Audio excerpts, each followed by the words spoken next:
और वही आस और विश्वास रखते हुए दिन महीने साल व्यतीत होते गए और एक दिन भगवान श्री राम का आगमन उनके घर पर होता है। ठीक ऐसे ही हमारे जीवन होते हैं, जहां पर हमको ये विश्वास होता है कि एक दिन हमारा भाग आखिर जागेगा जरूर, क्योंकि कोई भी कार्य इस दुनिया में ऐसा नहीं है जिस कार्य की पूर्ति के लिए हम काम करें और उस पर सफलता ना मिले। यदि हमारे मेहनत के अनुसार यदि सफलता नहीं मिल रहा है तो समझ लीजिए कि भाग्य अभी रूठा हुआ है या भाग्य अभी सोया हुआ है। आज एक ऐसे समय की शुरुआत होने जा रही है जहां पर एक बेहतर भाग्य की प्राप्ति हमको प्राप्त हो रही है। क्या और कैसा होगा, यह भाग्य का जागना इस बात को बड़ी गंभीरता से समझिएगा, क्योंकि देव गुरु बृहस्पति का आगमन ठीक वृषभ राशि के धन भाव पर हुआ था 15 मई सन 2025 को, और तुरंत 12 जून को तकरीबन एक महीने का समय भी व्यतीत नहीं हुआ था और यही देव गुरु बृहस्पति अस्त हो गए थे। कारण हुआ भगवान सूर्य का आगमन ठीक वृषभ राशि के द्वितीय भाव पर होता है। सूर्य के तेज को देव गुरु बृहस्पति बर्दाश्त नहीं कर पाए और अस्त हो गए, और अंततः वो समय आता है जहां पर पूर्णता प्राप्त करते हुए यही देव गुरु बृहस्पति 9 जुलाई को उदित हो रहे हैं और साथ में इनका प्रभाव रहेगा 18 अक्टूबर सन 2025 तक। ये एक ऐसा समय है जहां पर हमारा सोया हुआ भाग्य जागने वाला है। ये एक ऐसा समय है जहां पर गुरु का वरदान हमें प्राप्त होने वाला है, क्योंकि भाग्य के कारक एकमात्र ग्रह है और वो है देव गुरु बृहस्पति। द्वितीय भाव पर ये जाग रहे हैं, अर्थात द्वितीय भाव सबसे ज्यादा प्रभावी हो जाएगा। कई लोगों का मानना है कि कर्म और भाग्य दोनों के समावेश के बगैर हम अपने जीवन पर तरक्की नहीं कर सकते। हाँ, ये बात पूर्णतः सत्य है। और कैसे यहाँ पर हमको कर्म का भी साथ मिलेगा, अर्थात शनि का साथ भी हमको इस बात की प्रमाणिकता देगा कि देव गुरु बृहस्पति हमको भाग्य उदित करा रहे हैं। बड़े ध्यान से समझिएगा, 4 बड़े ऐसे भविष्यवाणी प्राप्त होने जा रहे हैं जिसके माध्यम से आज कुछ बेहतर और कुछ बड़े अवसर की तलाश जो हम कर रहे हैं वो आपको यहाँ मिलने वाला है। इस बात को जानिएगा। सबसे बड़ा प्रभाव, देव गुरु बृहस्पति हमारे धन के भाव पर ही उदित हो रहे हैं, अर्थात जो सोया हुआ किस्मत है वो धन के भाव पर ही जाग रहा है। आर्थिक परेशानियों से मुक्ति ही नहीं बल्कि एक अच्छे आर्थिक लक्ष्य की प्राप्ति भी हम कर पाते हैं देव गुरु बृहस्पति के जागृत अवस्था पर आने से। यदि किसी कारण से पूर्व में हमने कौटुंबिक परेशानियों को देखा है तो समझिए देव गुरु बृहस्पति का जागना उस कौटुंबिक परेशानियों का अंत ही नहीं करेगा, बल्कि एक प्रसन्नता का वातावरण हमारे घर में हमारे पारिवारिक जनों के साथ हमको दिला पाएगा। द्वितीय भाव जागृत हो रहा है, अर्थात यही वो स्थान है जो हमारे स्वयं की वाणी का स्थान है और गुरु को हम भगवान मानते हैं। अर्थात हमारी वाणी में ही इस समय पर ऐसा ओज कायम रहेगा जिससे हम मिलते हैं, बातचीत करते हैं, वो बस हमारा हो सकता है। इतनी विशालता, इतनी शुभता इस देव गुरु बृहस्पति में विद्यमान रहेगा जो इतने लंबे समय तक अर्थात अगले 4 महीने तक सबसे ज्यादा प्रभावी होगा। अब यहां से समझिएगा कैसे और क्या इनके विशेष प्रभाव मिलेंगे जो शनि और देव गुरु बृहस्पति दोनों के द्वारा प्राप्त होने जा रहे हैं। प्रथम आपने समझा कि धन कुटुंब के स्थान पर जागृति आ रही है। दूसरा सबसे बड़ा जो प्रभाव हमको मिलने जा रहा है और वो प्रभाव होगा हमारे जॉब के स्थान पर, हमारे नौकरी के स्थान पर। क्यों? क्योंकि देव गुरु बृहस्पति की 5वीं दृष्टि हमको प्राप्त हो रही है ठीक 7 नंबर की राशि पर। होने को तो यह शुक्र का घर है जो वृषभ राशि के स्वामी बनते हैं, लेकिन देव गुरु बृहस्पति की जो ये दृष्टि रहेगी वो शत्रु के भाव पर दृष्टि रहेगी।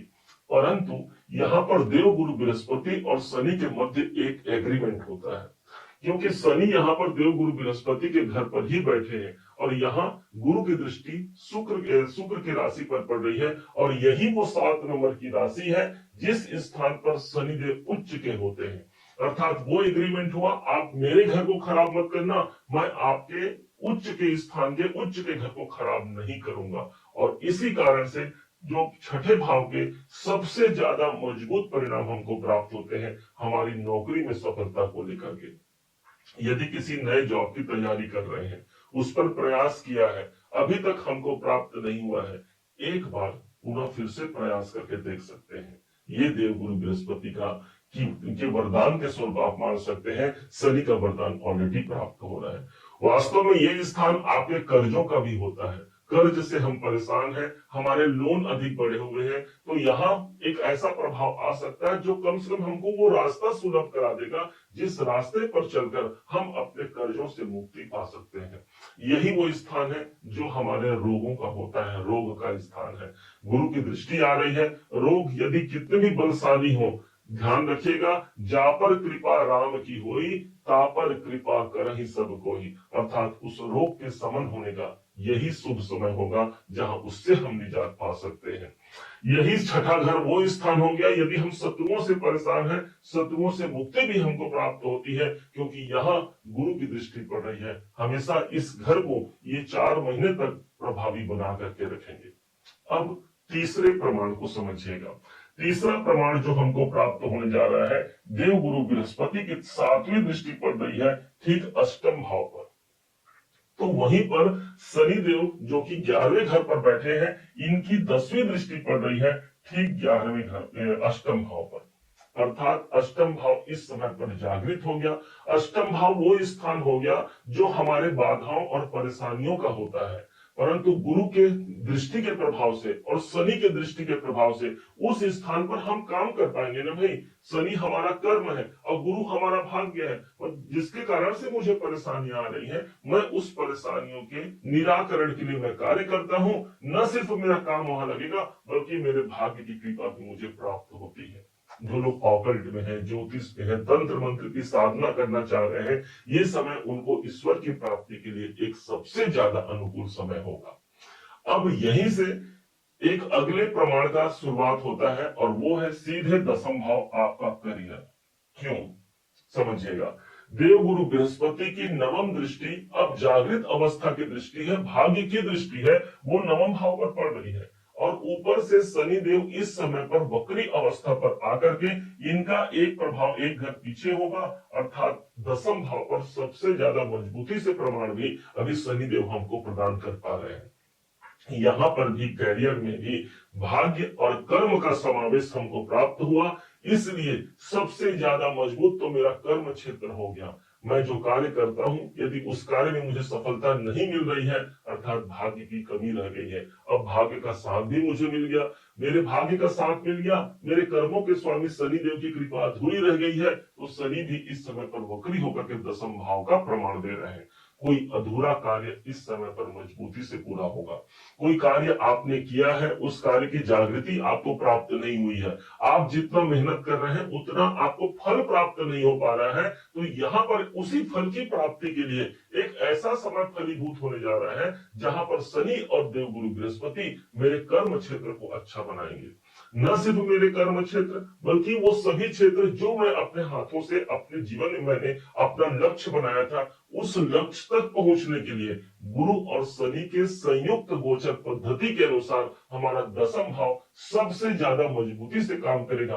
अर्थात एक बड़े कैरियर, बड़े कर्म क्षेत्र पर आगे बढ़ते हुए हम उस विशालता को प्राप्त कर पाते हैं जहां तक हम पहुंचना चाह रहे हैं।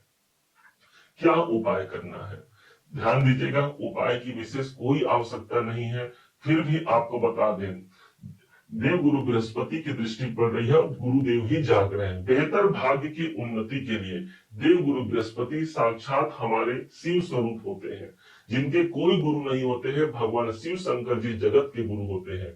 इस सावन के महीने में भगवान देवाधिदेव को जल अर्पण करते हुए बेलपत्र अर्पण कीजिएगा, नमः शिवाय का मंत्र जाप करते हुए अपने जीवन को सफल बनाइएगा। जहां जहां इनके शुभ परिणाम मिल रहे हैं, अर्थात पुनः फिर से रिपीट कर देते हैं, ये धन का स्थान इस समय पर जागृत हो रहा है, 6ठा घर नौकरी कैरियर आपके मेहनत का परिणाम मिलने जा रहा है, 10वां घर प्रभावी हो रहा है, कैरियर इस समय पर हमारे संग चलने वाला है, और वहीं पर जो बाधा रुकावट बनी हुई है, उस रुकावट और बाधाओं से हम मुक्त होते हुए एक नए जीवन के आयाम को प्राप्त करने जा रहे हैं।